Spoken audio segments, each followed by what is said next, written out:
Hello and welcome back to another ride in a similar area to the ride we did over Sedgwick, and after that ride I felt that it was necessary to explore some of those small lanes that I'd noticed on the way back. And although I have looked at the map and I have the maps with me, I'm not bothered about following a map. I'm simply going to explore up some of the lanes and see where they take me. It's Sunday morning, it's Sunday the 11th of June, and it's been very hot. We've had overnight rain, as you can see on the road here, quite heavy rain. It's stopped now, so I decided to come on out, and the air is still pretty warm. It's a little bit uncomfortable actually riding. I'm determined to get out on a Sunday morning, but it's often the quietest time on these roads. We're heading away from Aqueduct, which is the village that we went through on the way back last time. And we're heading off towards a place called Viva, which is quite odd. Not come across it before. I saw it on the map and I thought I'd head off in that direction. And it's off towards Sedgwick, which we got to. And there are maps at the back that you can have a look at, and that'll give you an idea of the sort of circular route that we're doing. Coming up to this junction here, I think we'll take a right. If I went to the left, I'd go to Hincaster, and the Hincaster is quite an interesting long tunnel which the canal passes through. You can't go through it now, but it used to go right through that Hincaster tunnel. I just want to explore in the future, to have a little look at the portico there, and decided to go off down this way, because if I went straight on I'd end up on the A65. I think it says Crooklands. Crooklands is on the A65. So this little lane should take us somewhere quite interesting, I think. And still quite a few of those flying insects around, you can see. Now, you will notice that I've actually cut out a few bits on this because of taking turnings which led nowhere, or led in the direction I didn't want to be going, so that's why it's edited in that way.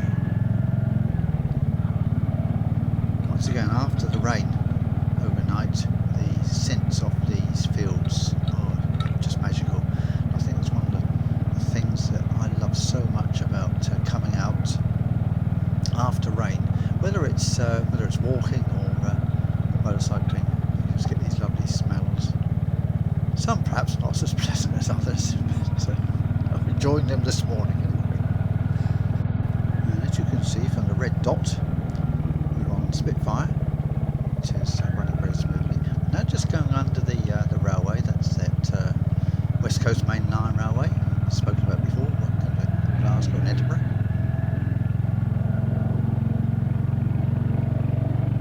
And soon we'll be coming to a rather unattractive bridge, it has to be said, modern bridge. The A5, I think it's the A591 runs over that. Because actually looking on the map, I'm quite a long way north of where I live. It's surprising how these little roads take you a long way, fairly long way north, without touching the A6, for example, or the motorway. Sorry, not the motorway. Right on that.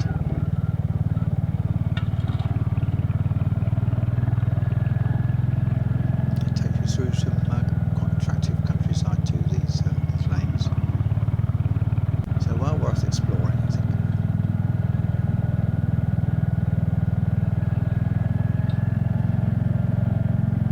Right, well here's that bridge, and you'll probably can hear the pinging of the gravel on the front mudguard. The front mudguard is set quite close to the tyre, and it's a plastic mudguard, and you do get quite a noise from it.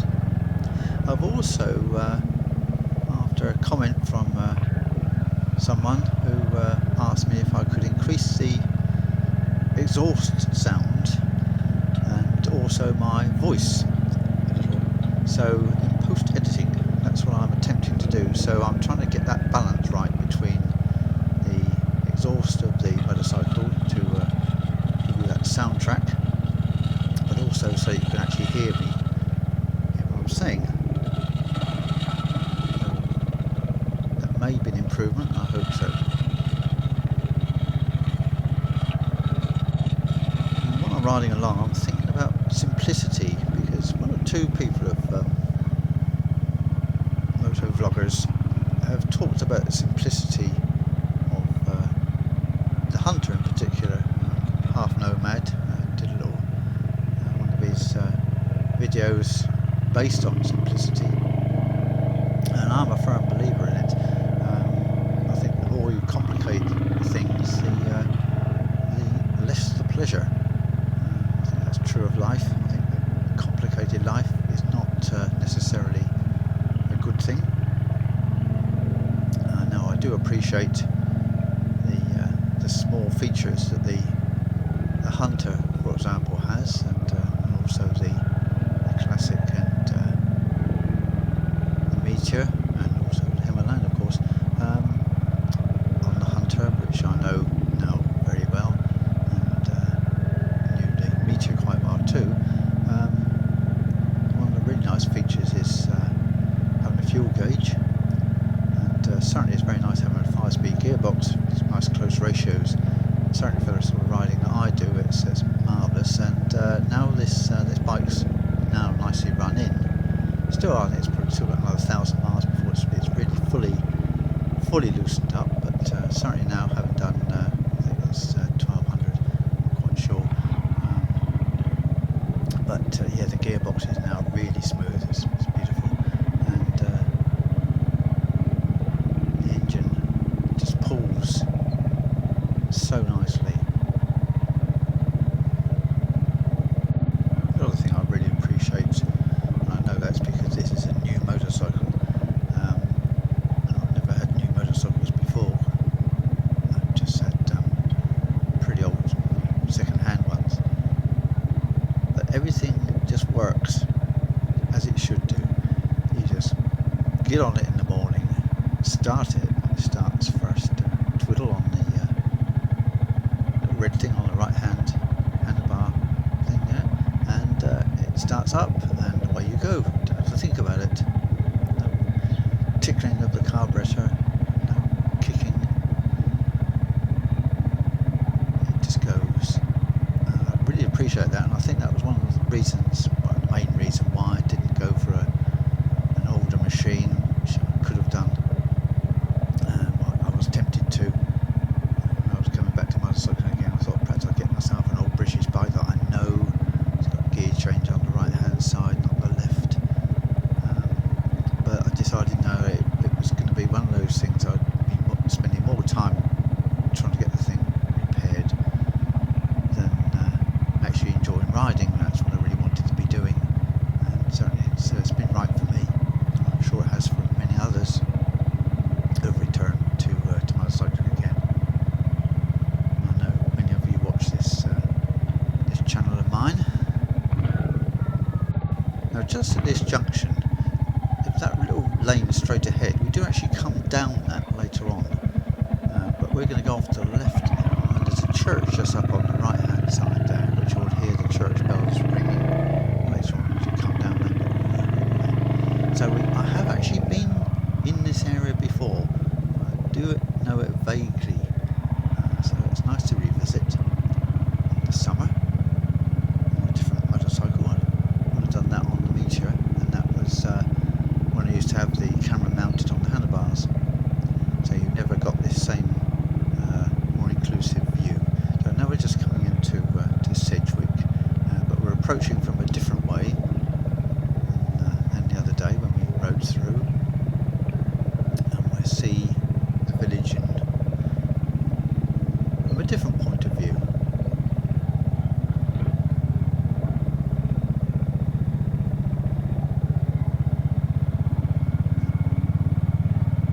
I was talking with some friends today about the stone walls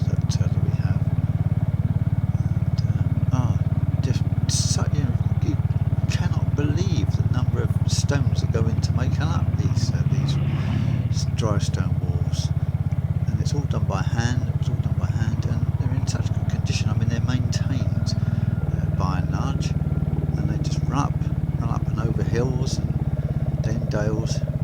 Marvellous things. All part of our British heritage, English heritage maybe. Certainly. So we just passed under that railway again. One of our lovely Victorian railway bridges.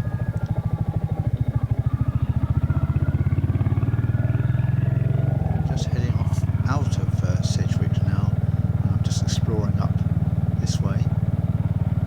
And Sedgwick actually is interesting because there used to be a gunpowder factory. There was a few gunpowder factories around this way back in the day. And in Sedgwick there's a big house that was owned by the gunpowder manufacturer. And he was a Quaker apparently. Now that was acceptable to the Quaker principles when it was intended for sort of civil use, but he then went into making what he called Africa powder, and the Quakers decided no, that wasn't something that they could be comfortable with, so he had to leave the Quaker movement.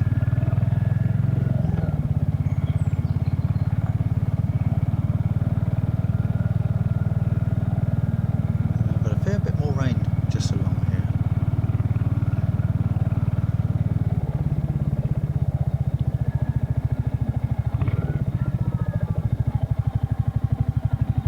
Decided to try up down this bit, see where this will lead us.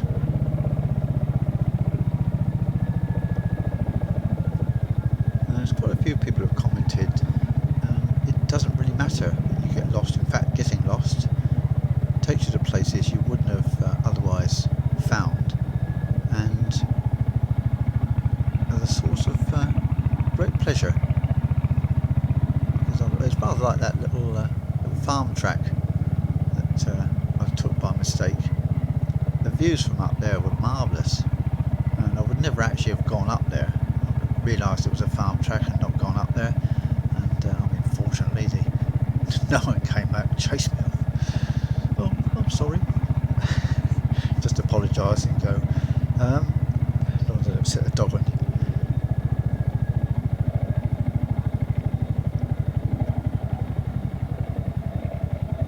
So yeah, this is the other end of Sedgwick. Quite busy.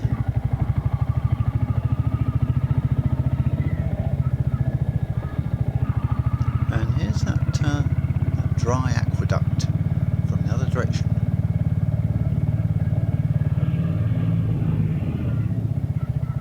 Okay, into the sunlight again.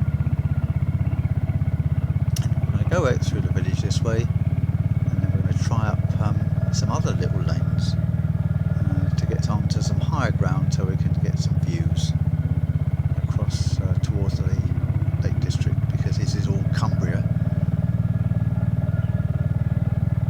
Very different from most people's idea of the Lake District. I suppose that's very true of Cornwall too, isn't it? Inland Cornwall is so different from the tourist view part. You see the little Cornish coves and the sand and blue sea, which most of us are familiar with. But there's an awful lot of Cornwall that people don't see because it's inland. Sedgwick 73 takes us down those lanes, so if we watch him, we're well used to inland Cornwall.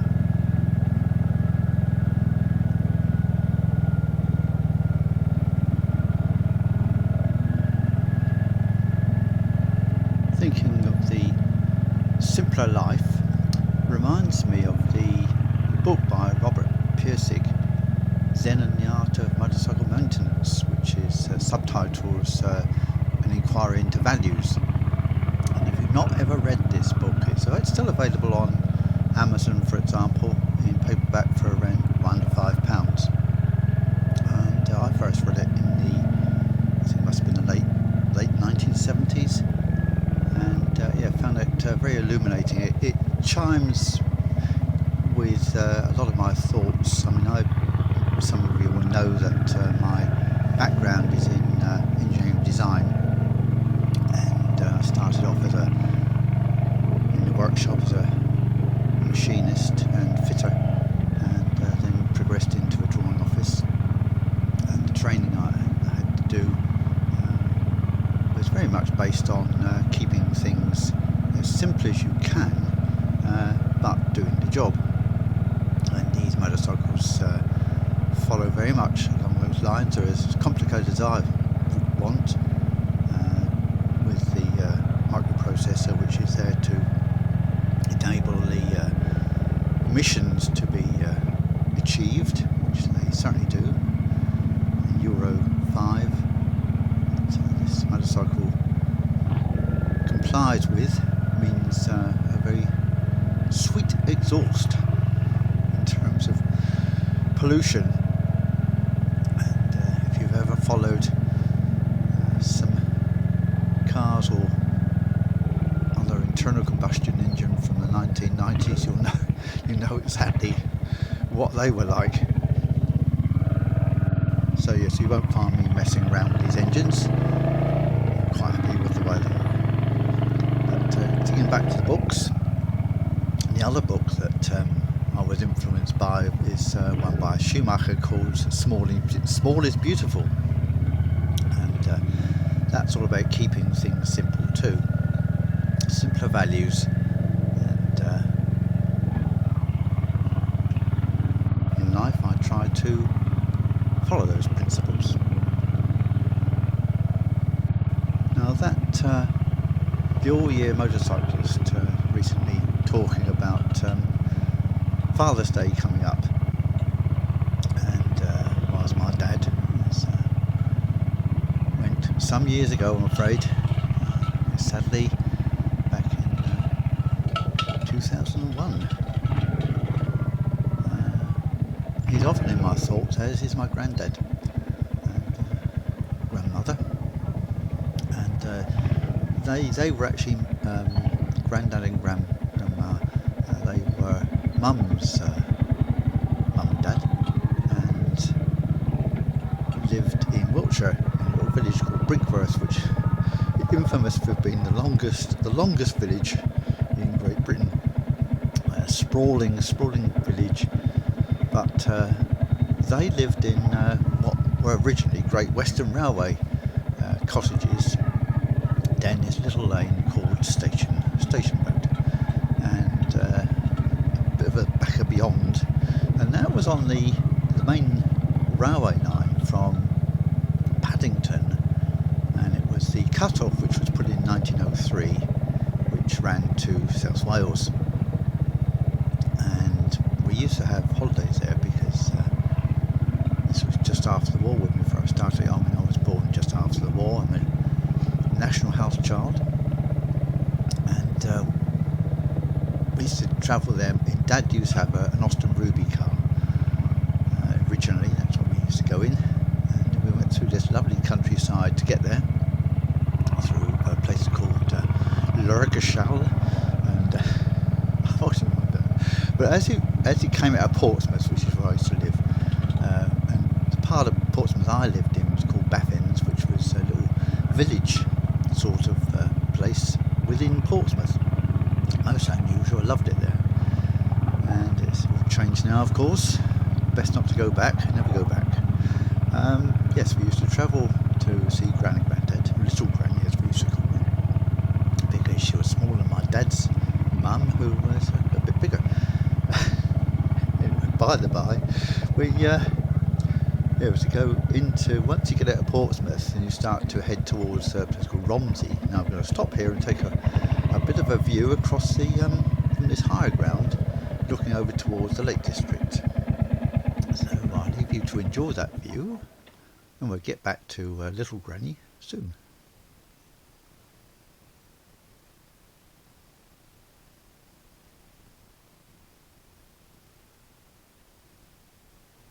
All very peaceful up here, isn't it?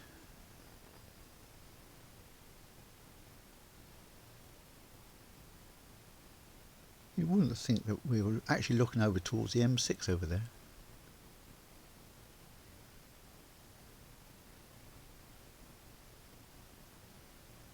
Not that far away actually. But you certainly can't hear it, which is lovely. Right, I think we'll get back on our way again, and we're what was I chatting about? Oh yeah, Little Grandad, Wiltshire and Brink Forest.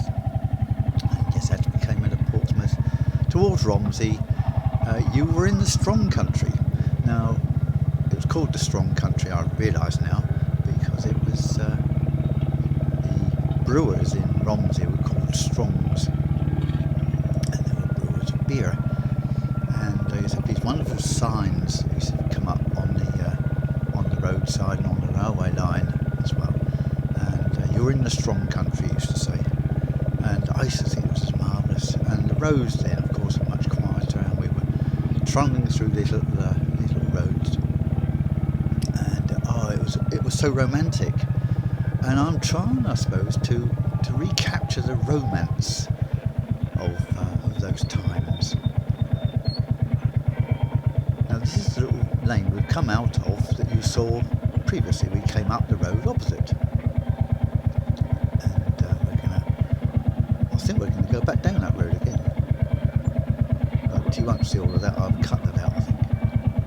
I can't quite remember now. Yes, we have. We've cut that out, and we've headed off another little lane, and we're heading off now to Heversham and Leaskill. So we'll chat away while we're running along here. And yes, so that was on the Great Western Railway anyway. And in those days, this railway line, of course, it had ex-Great Western Railway locomotives, the castles, and didn't have any kings. They weren't allowed on. They were too heavy for that line. But we did have the British Railway standard class locomotive, the 9F and the Britannias. They used to come through hauling coal from South Wales all through the night, and they used to make the railway cottage. There were 3 of them. They used to shake as these trains used to come past, and it was magnificent. And my love of steam railways and railways in general dates from such an early age. And my lovely friend next door, used to live next door, called Kenny, and my model railway is all based on my friendship with him. He died far too young, at the 40s. We should share watching these trains come past, and such days. I can't begin to tell you what it was like. There was no fencing between us and the trains. It was all open. Amazingly, it is all fenced in now, but I did go back, and once again it never felt the same. It never does it, if you go back to somewhere. Oh yes, Grandad used to work on the railway. He started as a lamp man way back in the First World War, and then he progressed to the signal box, and he was in the signal box all through the Second World War and latterly. And then after retirement he actually continued on the railway at Malmesbury. He used to go out with the deliveries for parcels. So yes, I'm steeped in railway nostalgia, which is lovely for me because I can remember it all so well. I've got one of those sort of minds that can picture things, and I can still be there with Kenny and enjoying those Great Western castles as they thundered through. I did actually see Sedgwick Truro come into Brink Forest station. That was in about 1959, as I recall, and it pulled up on a rail tour. So yes, I've seen Sedgwick Truro, the 440, which had the first trains to reach over 100 miles an hour, carrying the mail, the Irish mail. Yes, and staying at Grandad's. I mean, Grandad, although my mum and dad were incredibly practical people, they'd make anything, and I think that's where I get my love of making things and modifying things. Grandad wasn't like that at all. I passed him by, whatever genes mum and dad had, it wasn't passed on to have this old radio. I used to listen to this radio when I was there in the evenings, and my face burned. I thought I actually took this radio apart one night. They'd all gone to bed, and there was I about the age of 7, and I listened to the amateurs on this radio. You couldn't understand what it was saying because you needed a thing called a beat frequency oscillator to put the other half of a conversation in, and I might talk about that later on, about beat frequency oscillators and things like that. But we've come to the end, and I now need to say au revoir, and we'll continue this another time perhaps. Here's the map of where we've been. It's that see those little green dots on that yellow line? That's where we've been riding. So thanks for watching.